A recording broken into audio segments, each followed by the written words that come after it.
joining us again for the Spotlight, of course, where we highlight our producers and we highlight the programs that they produce.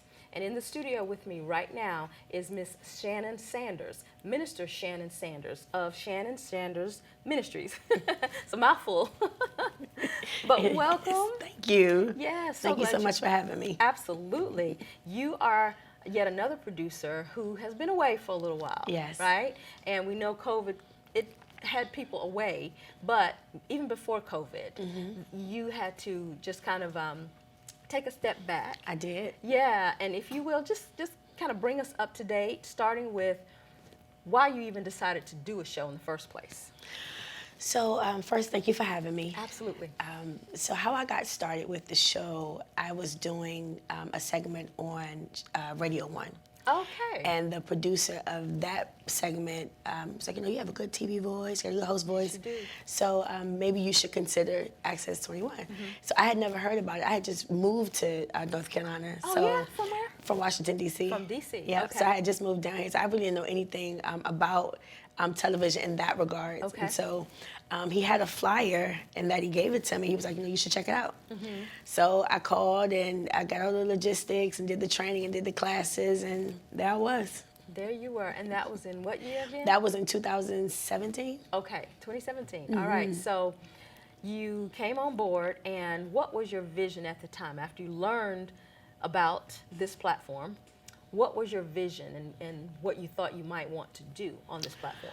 So if I can be really honest, when I first got started with Access 21, I was in an emotional space. Okay. So I think I was looking for an outlet. Okay. So I didn't have a plan. I see. I didn't have, it wasn't clear to me because emotionally I was trying to escape what I was dealing with in my personal life. Okay. So I think because of that, I wasn't able to really hone in on what it is that I wanted to do and why I wanted to do it. So the why and the why behind the why, I wasn't really able to identify it. I see. And so I felt that I was not only wasting my time, but wasting the times of others who were investing in me, because at the time I could not give them a return on their investment. Wow. So I thought it would be best for me to be true to me, right? Yeah. Tell myself the truth, and the truth was I just wasn't ready. Okay. You know, I didn't have a plan, I didn't see it.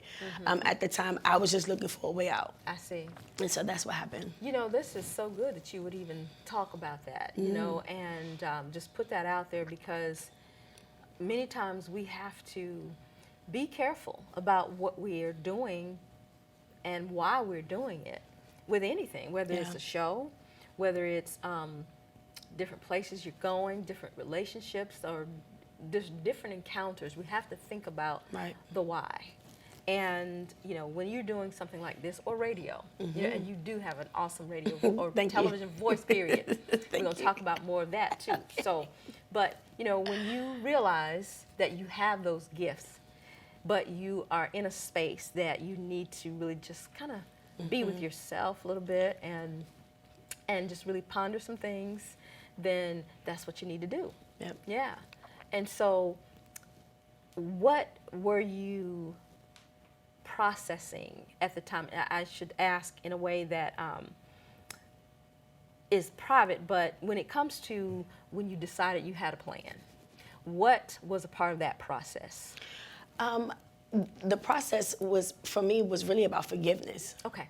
You know, that's where the process started.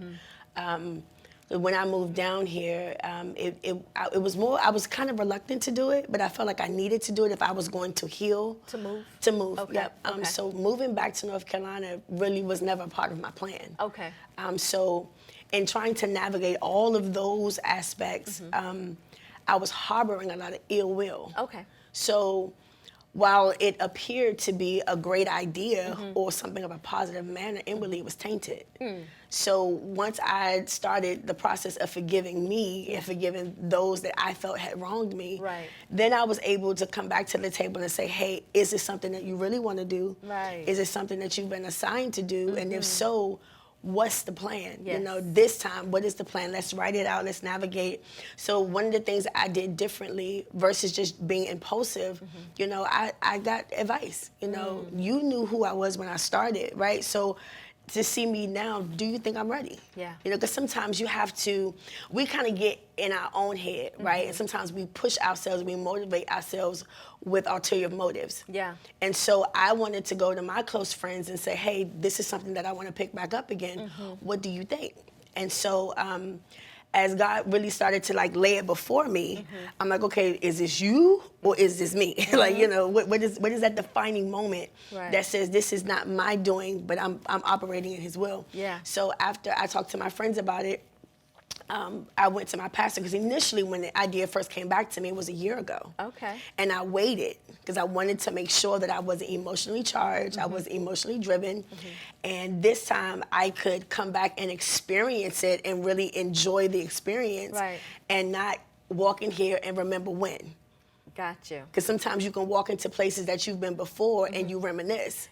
Triggers. So it takes you back. And so I wanted to make sure that I was able to walk in here and say, you know what, this works this time. Right. You know, I have all my ducks in a row, you know, I have a plan and I have a support system. Right.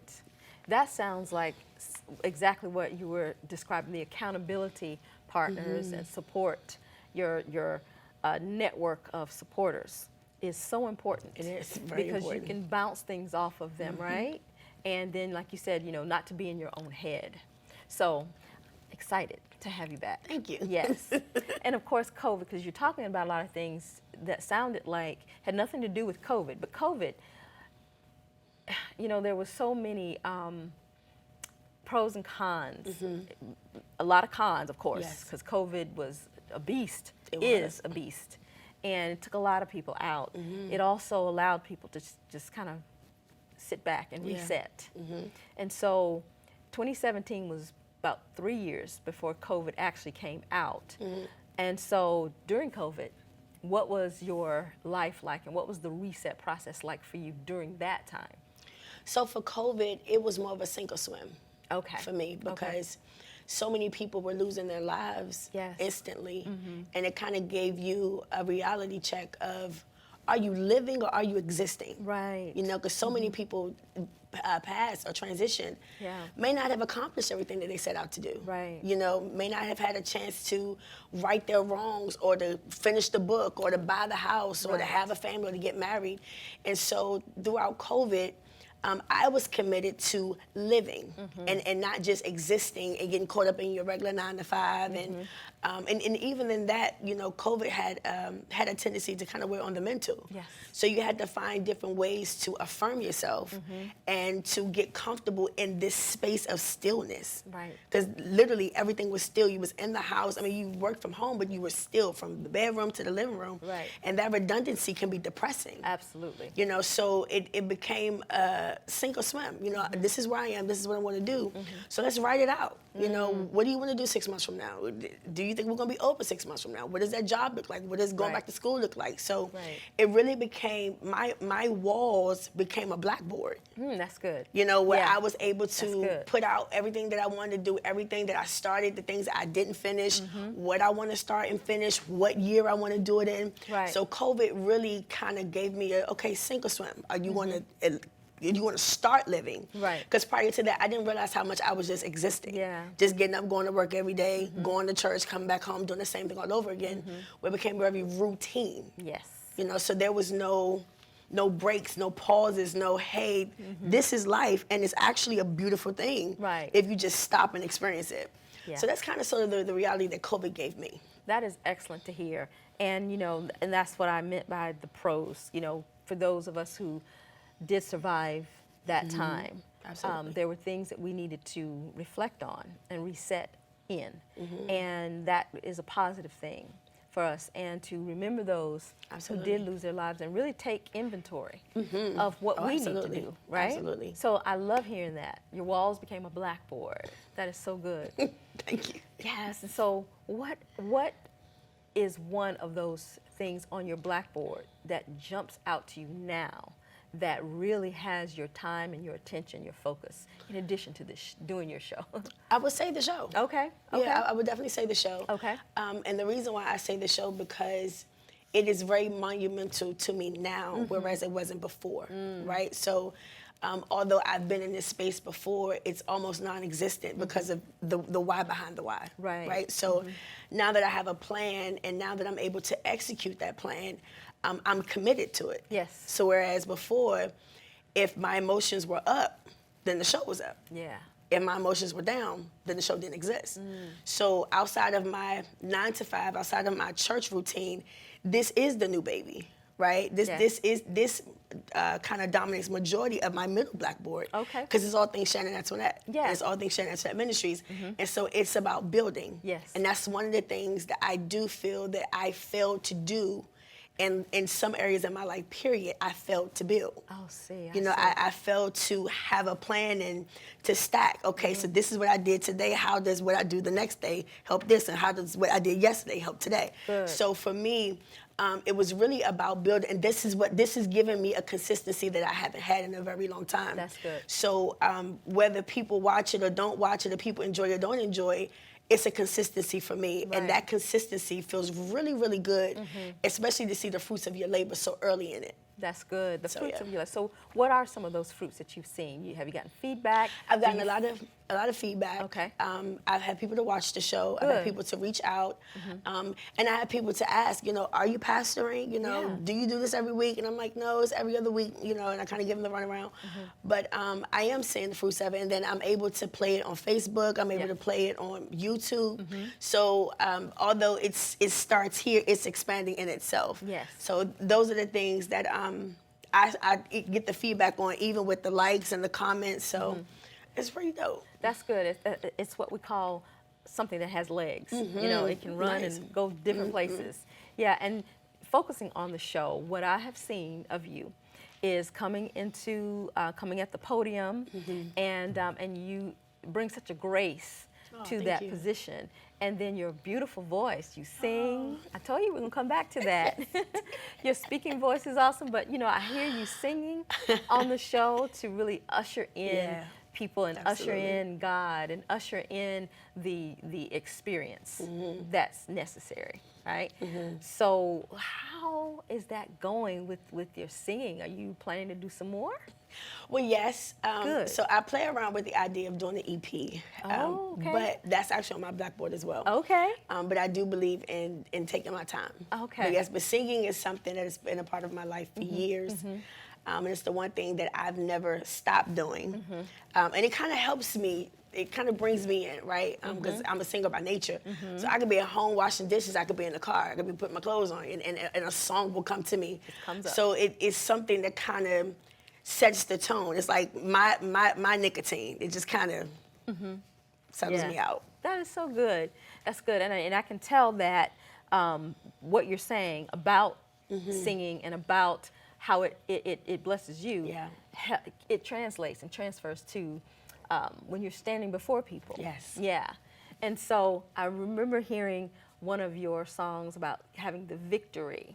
And so what does that look like to you at this moment? In this very moment, this is a part of my victory. Me being able to get up every day out of the bed and make it through the day, that's a victory for me. I do praise and worship every Sunday. Oh, okay. That's a victory for me. Being able to experience life outside of the four walls is a victory to me. That's good. Life outside the four walls. Yes, it's a And victory to me. when you are outside those four walls, what are some of the things that you enjoy doing? I do enjoy singing. I do enjoy climbing the mountains. See, look at that. Yeah. I could see you I'm a nature in girl. nature. Yes. I am a nature girl all day, so Yep. I love being out in the nature. I love being out in the sun. I love festivals. That's nice. And I like to sit by the water and be still. Nice. That sounds so It's not serene. a lot to me. And I love to eat. Now, yeah, I love a good plate. Listen, I'm we a were talking foodie. earlier about eating and the need to eat good things, to really think about nourishing our bodies. Yes. It's like we're like flowers, and to pour good water and good food Yes, on it, it's like we absolutely. blossom. Absolutely. So, and I have that's good. friends who we go out every other Thursday. Okay. And we pick a brand new restaurant. We put on a cute dress. We call it Getting Cute Go. oh, that's Good. That's what we call What's it. it called? Get cute and go. Get cute and go. Get cute and go. And what That we should do be- is we put on a dress, some heels. Yes. And we pick a different restaurant that we've never been to before. Yes. We go there, we have dinner, we post about our experience, and then we plan for the next one. That sounds so Get cute and good go. and fun. It sounds like a show. Sounds like a show. Cute and go. Get cute and go. Get cute and go. Right. And as long as you're talking about the experiences that you have and the type of food that you have, it's all good on this platform. Yes. So I love that. Yeah, that was one of my blackboards. Is that one of your blackboards? Yeah. Listen, now I'm going to tell you something. I can relate to this blackboard. I actually created a blackboard, a chalkboard. Really? Yeah, you said your walls, if I could have a room where every wall was a blackboard, that would fit this season. But I just have a little, I don't know the measurements, but it's a chalkboard, and I've written some things on there as well. And so if we could just check these things off as we go, and then look at it, it would be so fulfilling. Absolutely. Right? Absolutely. So that's good. Yeah, absolutely. Yeah. Well, now, Ms. Shannon, Minister Shannon, talk to us a little bit about, you said you moved back to North Carolina. You went to D.C. So what were you doing in North Carolina before you moved to D.C.? So I was married. Okay. And that's what brought me to North Carolina. I see. got married. Okay. And then my husband and I decided to go our separate ways. Okay. And then I moved back to D.C. D.C. So tell me about your life in D.C., growing up and everything. So growing up in D.C., every day was church. Okay. Every day, all day. We were like, Mom, please. we Can just we want have a break? Please, I just want to play my Cabbage Patch Bill. But every day was church. Okay. And my mother, she raised us to pray. Okay. So every night we prayed. We had little children's Bibles, and we went, because my mother was a Sunday school teacher. Okay. So she enjoys teaching the Bible, so she taught us. Okay. And so we just didn't learn about church in church, but it was a lifestyle at home. Lifestyle. Yep. Yeah. And so my dad worked at night, but when he came home, my father is the singer of the family. Oh, really? Yep. Okay. So that's where I get my singing from. Okay. And we would do choir rehearsals, and we would sing around the house. Yes. And so that was pretty much our doing. We of course, we go outside and play every now and then. Sure. But for the most part, I was in church. Okay. Yep, I was in church. Nice. And my mother, we went out to eat then. So we've always had a knack for restaurants. And just Yep. being able to Flower have dresses and companions. pressing curls. Not flower dresses and pressing curls. That is so cute. Flower That dresses is and cute. pressing curls. And D.C., when people hear about D.C., of course they think of that's our nation's capital, and there's a lot going on right now. And growing up and just hearing about just life, other than what's in the news, is good to hear. Yeah. I have family up that way as well, and maybe how when people talk about going to different places to see, like to tour. Now D.C. may not necessarily be a tourist spot like Paris or France, but still, from the outside looking in, you see what we could learn about D.C. But then you have the life, you have the natives or the indigenous people to that area. And so, of course, to hear, just growing up, this is what we did. It was fun. I mean, and because it's Washington, D.C., you always had something to do. You had the cherry blossoms, the zoo was there. Like, you had a lot of main attractions. So there's never a dull moment in Washington, D.C. Absolutely. Never. So staying on that note, how do you feel like, growing up there has influenced what you're doing right now? Of course, the family and church. Absolutely.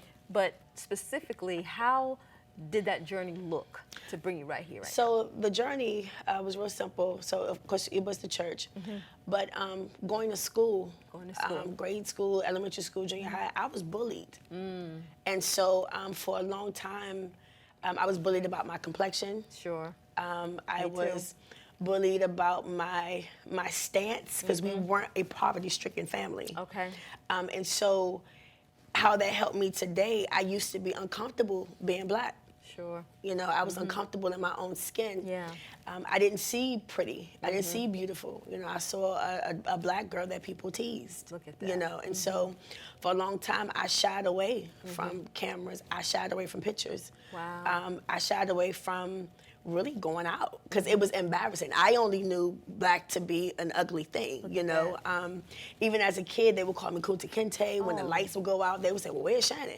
So it brought about a level of uncomfortability for years. Yeah. For years. Yeah. And there was another young lady, she was a tyrant. And I would try to give her my lunch money. I would do anything to get this girl to leave me alone. Right. And so it kind of, because I worked so hard to get her approval and it was to no avail, it kind of made me feel like I was never going to be enough. That I would always have to buy my way to something, buy my way to a friendship, buy my way to being accepted. And because it went on for so long, I really thought that was a part of life. Right. You know, that would be my existence. Right. So leading me up to today where I can actually look in the mirror and not view myself as ugly. See. You know, and Yeah. or walk into a room and be confident Yes. and not have to worry about who likes me, who doesn't, how they feel about me. Like, I have a place in this room. Right. And I'm now learning that even at 40. You know what? This is so good to talk about this because I can relate to that too when it comes to bullying. I think people just can be mean. Yeah, at you know, very young and time. children are so mean. They are. And yeah, and what I've come to learn when it comes to, you know, our dark skin, you know, thinking about the soil, the dark soil, Yep. the rich dark soil in which and through which so much grows. Yeah. Okay? Wow. Yeah. That it's very fertile. And I see that translate to us as people. And many times that is one of the reasons why we're targeted to be destroyed, because so much grows. And when that thought came to me, I realized just how much there is in that, how many layers are in that. Because, you know, we were talking about eating and being, you know, foodies and everything. And I talked to another producer on this show about eating. And then the entire issue of good foods and things we put in our bodies is in front of us now. So when you think of that soil and the things that grow from that and what we need to put in our bodies, it's like full circle. It is. And then the things that you talk about that are traumatic or that have been traumatic, up until you're in your 40s, right? Those things affect your mind. They do. And all of those things are connected. So relearning some things, erasing some of those things from that tape Absolutely. recorder is such an important thing. And it's going to be great for people to hear what you're saying, this platform and on the platform where you're doing your show. Yeah, I received So, yes, absolutely receive that because you're doing a great job. that. I appreciate that. Thank you. And Likewise. reaching people that you don't know, okay? So when it comes to your activities with the church and then expanding the community, talk to me a little bit more about that. So the church that I attend, which is Genesis Church, we do something called Season of Agape. Okay. And so Season of Agape is something that happens at the end of the year, November, December, where we go out and we feed families. We do turkey box giveaways. We sing carolers to those in the senior homes. That's good. It's a whole community of showing agape, you know, during the holiday season. And that's like one of my many treasures, you know, good. to be able to give back to those, you know, who are low, who are sad, who are, you know, and not so much about poverty, but the holidays is some of the most depressing times of the year, you know, and so it is, you know, so some people enjoy Christmas and Thanksgiving, other people hate it, and they resent it, they want it to be over. And so that is something that I am committed to as a member, you know, doing my part, because we have a motto, affecting the community with the love of God. And so me being able to participate in that kind of gives me, you know, a satisfaction to kind of help people. Because I remember those days. Yes. I remember being sad for Thanksgiving. I remember being sad for Christmas. So to be able to come out of that and transition into a happy place, I would love nothing more than to give that, to do my part to help with that. Well, it sounds like you are doing your part, and you're going to continue to do your part and really process, you know, what you've been through and how you have felt into what somebody else is going through, you know? And I love that, you know, we have seasons here, right? Yes. Seasons in the natural, seasons spiritually. Yep.